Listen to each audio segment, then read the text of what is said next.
This is Hidden Killers with Tony Bruschi. All right, buckle up. We're going into the case of Bryan Kohberger with some fresh new court filings. And, you know, when one thing doesn't stick, you got to keep trying. Try again. And that's certainly what Ann Taylor is doing. And this time, let's just say the defense has thrown a curveball into left field. Forget arguing about DNA matches or looking at stars. Kohberger's team is now saying he was set up. That's right. He's going full on OJ in this case. Believe it or not, it was planted. It was set up. Somebody really doesn't like Bryan.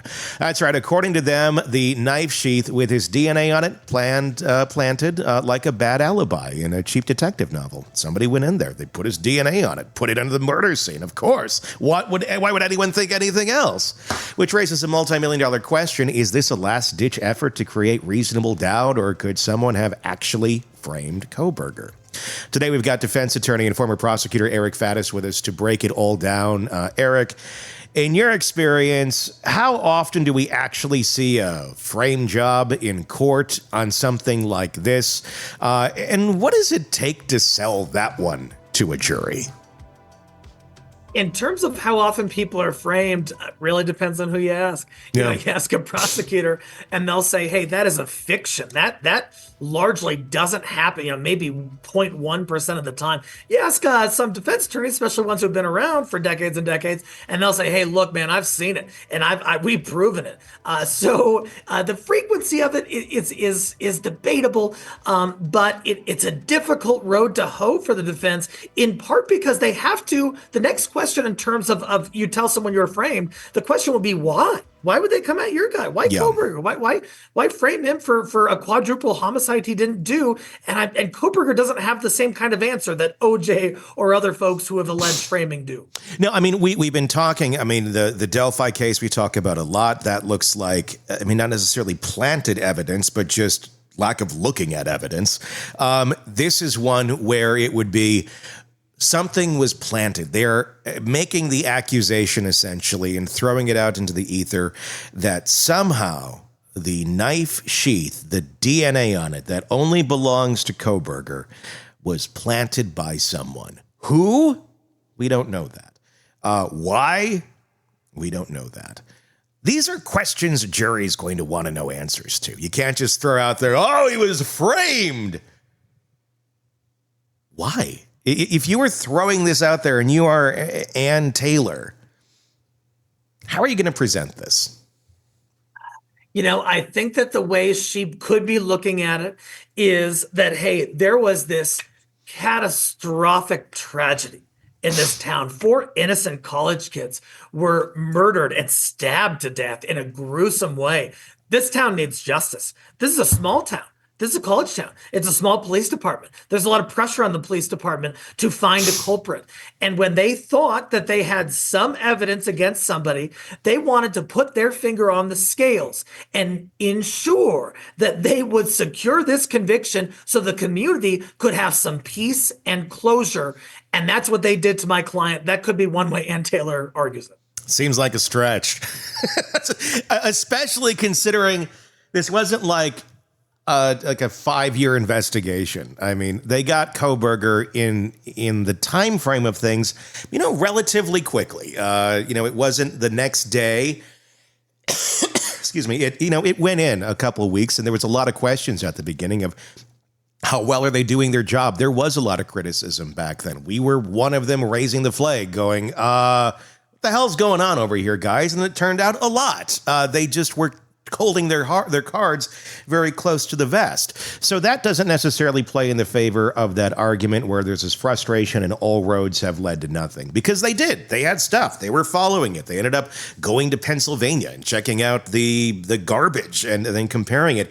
And the only DNA that we know of in this case that is completely matched to Kohberger and no one else, how would you go about and get that DNA to plant it? And why Bryan Kohberger? How are you going to find that? And how are you going to get this specifically on that knife sheath in that exact spot. It's not like you're just like taking like, this is kind of gross that I even have this here, but I cut my hand the other day. It's not like you have a Band-Aid, the person, and you're just like, let's smudge it around on this sheath and there's DNA there. No, I mean, this is very specific. It's right where a thumb would go to open said sheath. It seems like quite a stretch. Are we just getting really desperate here? Law enforcement would have to go through some investigative gymnastics in order to accomplish what the defense is claiming they did in terms of planting this for the reasons you just mentioned. I think that this is, in any death penalty case, which Kohberger's case is, there's an element of desperation on behalf of the defense. You've got to come with everything including the kitchen sink. You've got to just leave no stone unturned, raise all plausible arguments you can possibly raise, and perhaps that's a part of what's going on here. And maybe they're hoping that, hey, we put all of these questionable arguments together. Do they accumulate to, one potentially credible argument?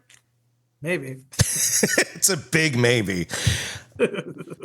They've already gone down the road of everything else. Obviously, this is before trial, so some of it matters, some of it doesn't. I'm going to ask you just how much this matters. Is they've already run it down going, oh, the science is bad on that. Well, it could have been something else. Or they're running everything. And it's not just that it's not his DNA on it or it's flawed methods. Now it was planted. It's basically saying it is his DNA, but somebody else put it there. When this actually goes to trial, how much of their scheming can actually make it into court? I mean, how many of these, well, first they said it was this, then they said it was that. What do you guys think, jury? Because they don't seem to know themselves. I mean, can that be brought up in that sort of a way? Some judges are very permissive when it comes to defense arguments, especially in a homicide case, especially in a death penalty case. Sometimes they'll say, hey, this argument seems a little whack, but it's a serious case and I'll let defense do their thing. Other judges require a credible showing that there is some evidence buttressing especially such an inflammatory allegation like planting evidence like that. And so will the judge on this case require that much of defense before this even gets to the jury? The judge could require that, and the jury, it's possible, might not even hear about it. Defense doesn't get to go in there and just say, hey, we think the man on the moon did this. There's got to be evidence supporting their arguments. They're pretty close to that, though, really. I mean, they're just like one step away from like that. Like, he loves the stars. Look at. We also have recently, because the judges said, okay, we need to be a little more transparent on this. So we've seen the text message string come out from the surviving roommates. And it puts into perspective what went on, I think, into their minds when you really take into account their age, the way they communicate, and all that. I'm not going to break down, why I think there's nothing nefarious there, because I don't think there is. I just think it's, young, inexperienced people at life that were in a crisis, spooky situation and didn't really know the gravity of it. But there's the bushy eyebrows comment that's in there that we know is in there in the string of texts right away. And of course, they're arguing, well, that can't be put in here because they were in shock. They clearly were not in shock. You can tell that by their string of texts. And once they found out their friends were dead, they sure as hell were. But at that point in time when bushy eyebrows was brought up, they were a little spooked. There was somebody in the house they didn't quite know. There was some weird ruckus upstairs that they didn't know what was going on. But eventually they felt safe enough to go back to bed and competent enough to say bushy eyebrows. It's not usually a trait one's just going to make up out of thin air and put out there. Especially, it would be quite a specific thing to see on someone's face and to stand out if he's wearing a ski mask. That would really be an interesting feature to go, despite the ski mask, bushy eyebrows. Kind of makes it even more of a stronger point, I think, which is probably also why Ann Taylor wants it removed. All these things she wants removed. Is there a chance in hell for it to be thrown out? Typically, witnesses are allowed to testify as to their personal observations, their sensory experience, their perceptions based on what they're seeing. That's in fact the basis of what's called foundation for one's testimony. They saw it, and this was how they viewed it, and what came into their head. Bushy eyebrows is a pretty distinct characteristic, and Kohberger happens to display that characteristic. And so I think that the witness is absolutely going to be allowed to testify as to those observations, and defense can cross. They can cross on it and say, "Oh, weren't you in shock? Oh, when you're in a crisis, maybe you're not perceiving things as accurately as when you're not, or whatever." They can ask about that, but I don't think it rises to the level of making it inadmissible. Should Kohberger have gotten one of those eyebrow trimmers right away and just let's get rid of these, so like nobody can say that about him? Be funny if he goes into court the next time and he's missing eyebrows. Like, what happened here? Accident. It was just nothing. I've always never had eyebrows. I've always looked this way. The DNA underneath the fingernails, that's another thing that the defense was trying to bring up, it seems, here for a little bit. I don't know if they're going to keep going on that, but the DNA of three different people under the fingernail of one of the victims. I don't know. I'm always cleaning my fingernails. I always have like something around here where I'm like, it's an obsession. And there's, just go throughout your day, you get stuff underneath your fingernails. And I'm assuming probably a lot of DNA. This, go to the store, touch a railing, just inadvertently scratch your hand on something. You will very likely get DNA under your fingernails. Just how often is it that at any given time we have other people's DNA under our fingernails, but we're not the victim of a violent crime? Sure. I mean, it could be a very innocent explanation for that. Like you said, just picked up. You're in a college town. There's kids everywhere. You're hanging out at parties and socializing and everything else. On the other hand, defense can certainly argue that there was a physical altercation here. And oftentimes in a physical altercation, there is scratching and an exchange of biological material, including material that gets lodged underneath fingernails. And could that be evidence of someone who was involved in a physical altercation? It certainly could be, and it's certainly something defense can argue. Yes. I mean, I guess it can create some reasonable doubt, because as of our technology today, we do not have a way of breaking those three different DNA profiles down to say definitively here is who they all belong to. Now, 10 years from now, I wonder if that will be better. There's a lot of cases we look back on and go, well, we didn't have that technology then. Now we can look at this in a lot clearer light. So I'm curious 10 years down the road what exactly we're going to find in that. When we're getting closer and closer to a trial date here, we're seeing a lot of things thrown against the wall.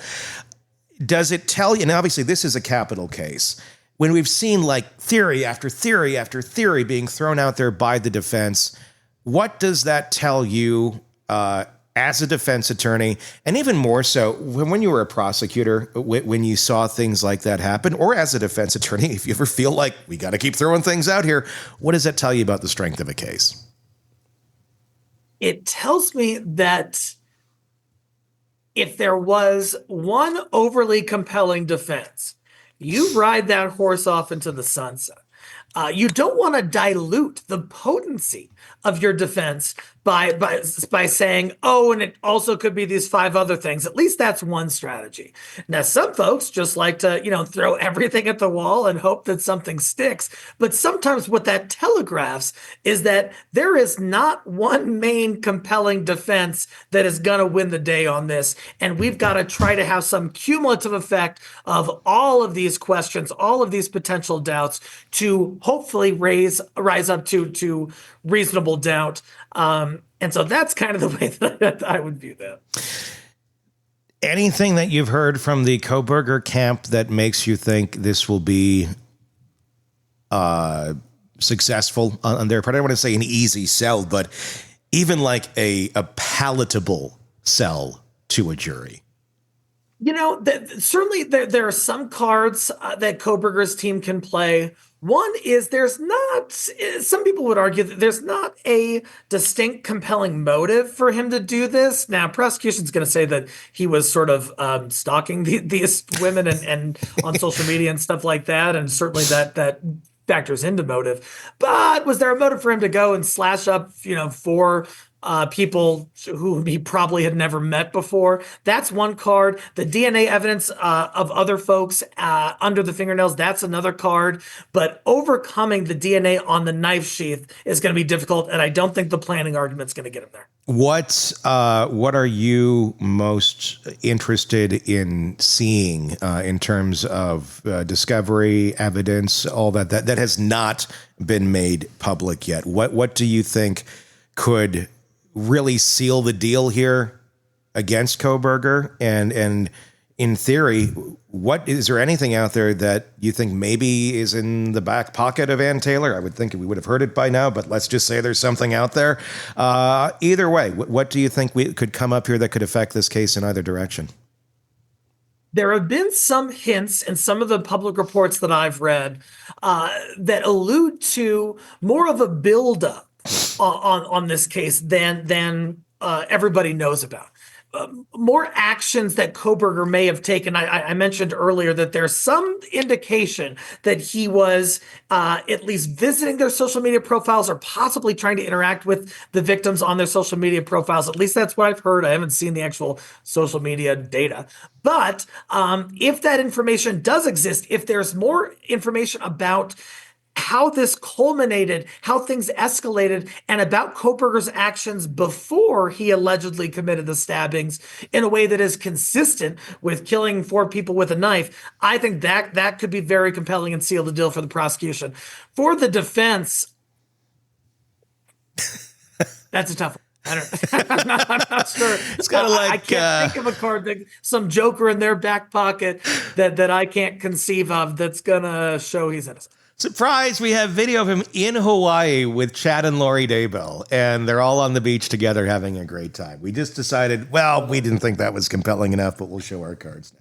The nightmare blunt rotation. Exactly. Yeah, there's not a lot that looks good here. The knife itself, the purchase, that is something I'm very curious about. If it happened, if there is an Amazon receipt or Target or whatever the hell he may have bought it at, that seems like that could seal the deal pretty good. There are some people out there who have claimed that they have inside knowledge that is there. Again, just an allegation, but from some pretty trusted sources. Obviously, that'd be pretty damning if in fact that was there. And the fact that you have Ann Taylor, is it normal for someone to get ahead of something and say, we want the exclusion of his Amazon searches, and there was a ton of online things they wanted out, Google searches, everything, anything that could point to, hey, maybe he bought this knife, or any sort of other conversations about what may have happened that may be out there in the ether. They're requesting early on that should not be into evidence. If there's nothing to hide in those areas, why would you be requesting that we can't look at your Amazon search history? There's plenty of crimes out there where no one even asks for that because there's nothing to see there, and you would know that on a defense end. But if you know there's something there that may not look very good, of course, they're going to request to not have that in the case. By even stating that let's not look at Amazon, does that tell us there's something at Amazon? It certainly could. On the other hand, some defense attorneys are very adamant about the rule of law and about the Fourth Amendment's protections against unreasonable searches and seizures. And perhaps Ann Taylor believes that there was not enough evidence to get into Amazon searches. There's a big controversy now with the government saying, oh, we think a person did something, so let me look at every aspect of their phone, their entire digital footprint for their whole life. And defense attorneys are pushing back and saying, hey, we do not want to establish that trend in criminal justice. That could be another reason why she would want to exclude those items. Is that a legit argument, though? I mean, look, it's just another way of looking at information. In the past, before we have digital receipts and a far more detailed way of looking at everything we purchased, it would have just been a warrant to go and search a property and look for physical receipts that maybe somebody has in their trash, in their counter, in their drawer, wherever, looking for that exact same data, but we just now happen to store it in different ways. Are things like that they're asking for because they're digital? Is that really a crazy request or something that, look, this is how the world works today. We better just get along with it and accept that if we committed a crime, there's a lot more places that we leave evidence than you would have had in 1982. Absolutely. And that's a fair argument. And many courts have really cited that rationale for allowing broad digital device searches. On the other hand, we also don't want a system where somebody's suspected of committing a crime, presumed innocent, and the cop thinks like, hey, I bet there is some evidence as to motive in his house. Judge, let's go look at every single thing in his house, every compartment, every closet, every drawer. They're probably going to find something. That's not what meets the level of articulable probable cause. And that principle can be translated to a cell phone. Some folks are saying, hey, we don't want to allow that broad access for those reasons. Is it that broad on a cell phone? I mean, it's dialed down to communication. I mean, if there's something that involves the crime and you find it, great. I mean, it's one thing if you go out. I mean, it certainly does open more windows to blinders and just taking in information that you think fits a situation, even though it may not, because obviously that does happen sometimes. The more information you have, the more convoluted it could be, but also the more telling it can be, the more concrete it can be, simply because we have more things to take a look at. Oh, certainly. And I think one question on that becomes, does the government have a right to take a look at it? Certainly they would want to. And certainly there are good reasons for thinking that, hey, we want the government to look at everything and get the most comprehensive cachet of evidence that it can.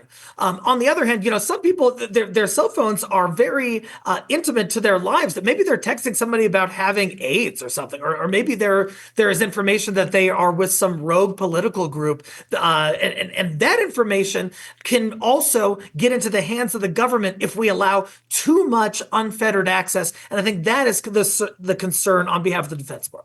So you can't have AIDS and you can't belong to a crazy government group. That's the new rule. I'm kidding. but I get what you're saying. Yeah, where it could go into the wrong hands, or it could be looked at as something entirely different that really has nothing to do with the case, that I guess one could, put into some other category and use against someone. It's just there's so many angles on this case and so many directions that it, I guess, in theory could go, but it feels like it's narrowing even more by the day as we get closer and closer to a trial. Eric Faddis, defense attorney, former prosecutor, thank you for your insight on this ever crazy growing case. My pleasure. The latest true crime stories, expert breakdowns, and shocking twists, all in one place. Press subscribe now to the Hidden Killers podcast and True Crime Today.